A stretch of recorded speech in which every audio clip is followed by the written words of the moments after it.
আসসালামু আলাইকুম, আমি Shakil Ahmed, Odoo functional consultant. So আজকের ভিডিওতে আমরা দেখব যে কিভাবে প্রোডাক্ট ক্যাটাগরি কনফিগারেশন করতে হয়।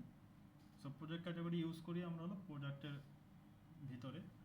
সো আমরা এই ভিডিওতে দেখব কিভাবে সেই প্রোডাক্ট ক্যাটাগরিগুলো কনফিগারেশন করব। সো প্রথমে আমি চলে যাই আমার inventory module. So product category configuration করার জন্য ইনভেন্টরি মডিউল থেকে কনফিগারেশন, দেন প্রোডাক্টের আন্ডারে ক্যাটাগরি। সো ক্যাটাগরিটা ওপেন করলে আমি আমার যতগুলো প্রিভিয়াস ক্যাটাগরি আছে সেই ক্যাটাগরিগুলো দেখতে পাচ্ছি। আমরা চাইলে প্রিভিয়াস ক্যাটাগরি এখান থেকে আমরা কারেকশন করতে পারি, রিনেম এডিট করতে পারি। সো এই ভিডিওতে দেখব নতুন একটা ক্যাটাগরি কীভাবে কনফিগার করব। সো আমি নিউ বাটন ক্লিক করলাম, দেন একটা প্রোডাক্ট ক্যাটাগরির নাম দিলাম, সাপোজ টেবিল। টেবিল হলো আমার ক্যাটাগরি নেম। দেন প্যারেন্ট ক্যাটাগরি হলো যে টেবিলটা তো একটা ক্যাটাগরি, ইনার যদি কোনো প্যারেন্ট ক্যাটাগরি থাকে, যেমন আমি চাচ্ছি ফিনিশ গুড আমার একটা, বা গুডস আমার একটা ক্যাটাগরি, এবং গুডসের আন্ডারে থাকবে টেবিল, চেয়ার, ল্যাম্প। সো এইগুলো প্যারেন্ট, মানে গুডসের আন্ডারে আমার টেবিল, চেয়ার, ইটিসি। সো আমি এখানে প্যারেন্ট ক্যাটাগরি গুডস ইউজ করলাম। দেন কোম্পানি ফিল্ড যেহেতু আমি মাল্টি কোম্পানি ইউজ করতেছি, সো আমার এখানে কোম্পানি ফিল্ডে মাল্টি কোম্পানি দেখাচ্ছে। এটার কাজ কি, যে আপনি এই ক্যাটাগরিটা ক্রিয়েট করলেন, এই ক্যাটাগরিটা কি শুধু এই কোম্পানির জন্যই রাখবেন নাকি অল কোম্পানিতে শো করবেন, সেটা এখানে বলে দিতে পারবেন। আমি যদি এটা ব্ল্যাঙ্ক রাখি, তার মানে এটা অল কোম্পানিতে শো করছে। আর আমি যদি এটা নির্দিষ্ট কোনো কোম্পানি, বা আমি যে কোম্পানিতে লগ ইন আছি এই কোম্পানি সিলেক্ট করি, দ্যাটস মিন এই কোম্পানিতে শুধু এই ক্যাটাগরিটা পাবে, আদার্স কোনো কোম্পানিতে এই ক্যাটাগরিটা পাবে না। সো আমি এটা ব্ল্যাঙ্ক রাখলাম যাতে সব কোম্পানিতে এটা পাই। দেন আমরা এখানে অ্যাকাউন্টিং ট্যাব দেখতে পাচ্ছি, তিনটা ট্যাব দেখতে পাচ্ছি। প্রথমে অ্যাকাউন্টিং, দেন লজিস্টিক, দেন ইনভেন্টরি ভ্যালুয়েশন। সো আমরা অ্যাকাউন্টিং থেকে আসি। অ্যাকাউন্টিংয়ে আমরা ইনকাম অ্যাকাউন্টটা সেট করব। ইনকাম অ্যাকাউন্ট, দ্যাটস মিন আপনি এই ক্যাটাগরির আন্ডারে যতগুলো প্রোডাক্ট থাকবে, এই প্রোডাক্টগুলো সেল করলে যে অ্যাকাউন্টে হিট করবে সেটা হলো আমাদের ইনকাম অ্যাকাউন্ট। এটা চার্ট অফ অ্যাকাউন্ট একটা। দেন এক্সপেন্স অ্যাকাউন্ট হলো এই ক্যাটাগরি আন্ডারে যতগুলো প্রোডাক্ট থাকবে, এই প্রোডাক্টের যদি কোনো এক্সপেন্স হয়, সো এই এক্সপেন্স অ্যাকাউন্টে হিট করবে। স্টক অ্যাকাউন্ট হলো আপনার এই ক্যাটাগরি আন্ডারে যত প্রোডাক্ট আছে, এই প্রোডাক্টের যে ভ্যালু, সেই ভ্যালুগুলো এই অ্যাকাউন্টে থাকবে। আমরা চাইলে ক্যাটাগরি ওয়াইজ এই অ্যাকাউন্টগুলো আলাদা করে দিতে পারি। স্টক ভ্যালুয়েশন অ্যাকাউন্টটা হলো যে আপনার ইনভেন্টরি ভ্যালুয়েশন প্রপারলি ক্লোজিং হওয়ার আগ পর্যন্ত যে ভ্যারিয়েশন থাকে, বা স্টকের যদি কোনো ভেরিয়েশন হয়, তাহলে এই অ্যাকাউন্টে এটা হিট করে।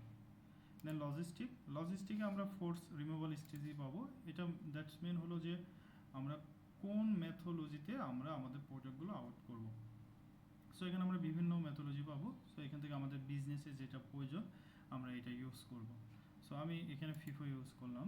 দেন ইনভেন্টরি ভ্যালুয়েশন কস্টিং মেথড প্রথমে। সো আমি যে প্রোডাক্টগুলো নিয়ে কাজ করতেছি, বা যে ক্যাটাগরি এটা কাজ করতেছি, এই ক্যাটাগরি অনুযায়ী যে প্রোডাক্টগুলো থাকবে, এই প্রোডাক্টের আমার কস্টিং মেথডটা কী হবে। সো আমরা এখানে 3 ধরনের পাচ্ছি, স্ট্যান্ডার্ড, ফিফো, অ্যাভারেজ।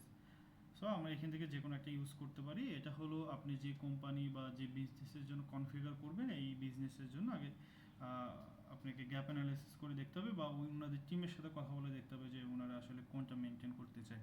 সো আমি এখানে অ্যাভারেজ কস্ট ইউজ করলাম। দেন ইনভেন্টরি ভ্যালুয়েশন দ্যাটস মিন যে আমার যে ইনভেন্টরি যে ভ্যালুয়েশন হবে, এই ক্যাটাগরি আন্ডারে যে প্রোডাক্টগুলো আমি সেলস পারচেস করলে যে ভ্যালুয়েশন হবে, এটা কোন মেথডে এটা হবে। সো আমরা জানি ওডো 1920-তে নতুন অপশন আসছে 19-এ, যে periodic and perpetual. Periodic at closing হলো যে আপনি end off day or month শেষে আপনি ম্যানুয়ালি একটা ক্লোজিং এন্ট্রি দেবেন, দেন এটা ইনভেন্টরি ভ্যালুয়েশনে হিট করবে। ইনভেন্টরি ভ্যালুয়েশন হিট করে এটা ব্যালেন্স শিটে শো করবে। সো এটা ম্যানুয়াল এন্ট্রি। আরেকটা হলো পারপেচুয়াল অ্যাট ইনভয়েসিং। এটা হলো যে আপনারা যখন একটা প্রোডাক্ট পারচেস করবেন, দেন প্রোডাক্টের বিল করবেন, তখন এটা অটোমেটিক ইনভেন্টরি ভ্যালুয়েশন হিট করবে এবং আমার ব্যালেন্স শিটে শো করবে। অথবা আমরা যখন প্রোডাক্টের ডেলিভারি করব, দেন আমরা যখন প্রোডাক্টের ইনভয়েস ক্রিয়েট করব ডেলিভারি করার পরে, দেন অটোমেটেড আমার ইনভেন্টরি ভ্যালুয়েশন হিট করবে। সো আই হোপ বুঝতে পারছেন।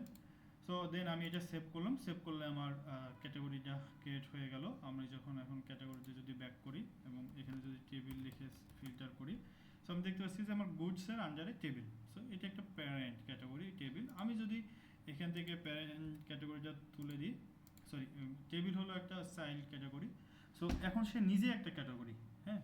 আর আমি যদি এখানে গুডস ইউজ করি, দ্যাটস মিন গুডস হলো প্যারেন্ট ক্যাটাগরি, তার ভিতরে সে একটা চাইল্ড ক্যাটাগরি টেবিল। এখন আমরা চাইলে এই ক্যাটাগরি আন্ডারে বিভিন্ন প্রোডাক্ট ক্রিয়েট করতে পারি। সো আই হোপ আপনারা ক্যাটাগরি কনফিগারেশন কীভাবে করতে হয় বুঝতে পারছেন। যদি কোনো বিষয়ে বুঝতে অসুবিধা হয় বা কোশ্চেন থাকে তাহলে কমেন্ট করতে পারেন, আমি উত্তর দেবো ইনশাল্লাহ। সো আসসালামু আলাইকুম, থ্যাংকস ফর ওয়াচিং।